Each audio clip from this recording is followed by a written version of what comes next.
Première épître de Paul aux Corinthiens, chapitre 11. Soyez mes imitateurs, comme je le suis moi-même de Christ. Je vous loue de ce que vous vous souvenez de moi, à tous égards, et de ce que vous retenez mes instructions, telles que je vous les ai données. Je veux cependant que vous sachiez que Christ est le chef de tout homme, que l'homme est le chef de la femme, et que Dieu est le chef de Christ.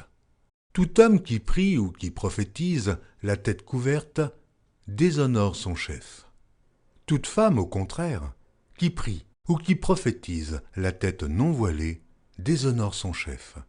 C'est comme si elle était rasée. Car si une femme n'est pas voilée, qu'elle se coupe aussi les cheveux. Or, s'il est honteux pour une femme d'avoir les cheveux coupés ou d'être rasée, qu'elle se voile. L'homme ne doit pas se couvrir la tête, puisqu'il est l'image et la gloire de Dieu, tandis que la femme est la gloire de l'homme.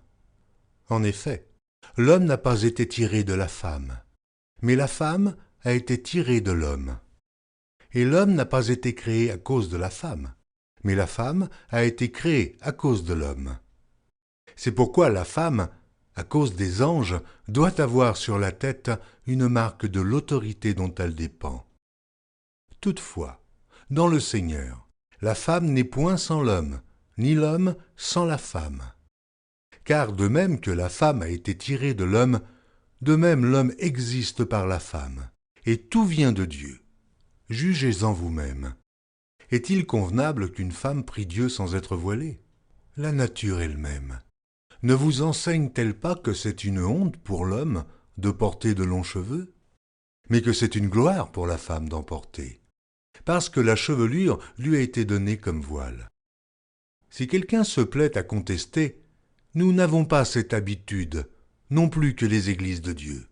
En donnant cet avertissement, ce que je ne loue point, c'est que vous vous assemblez non pour devenir meilleur, mais pour devenir pire.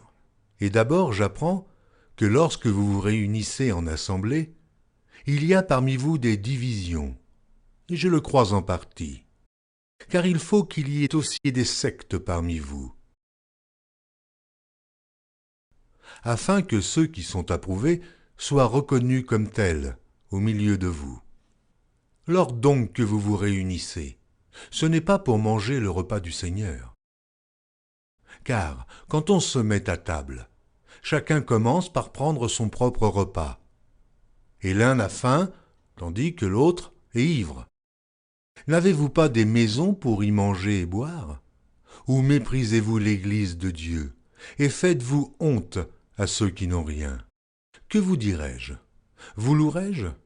En cela je ne vous loue point, car j'ai reçu du Seigneur ce que je vous ai enseigné. C'est que le Seigneur Jésus, dans la nuit où il fut livré, prit du pain, et, après avoir rendu grâce, le rompit et dit, « Ceci est mon corps, qui est rompu pour vous.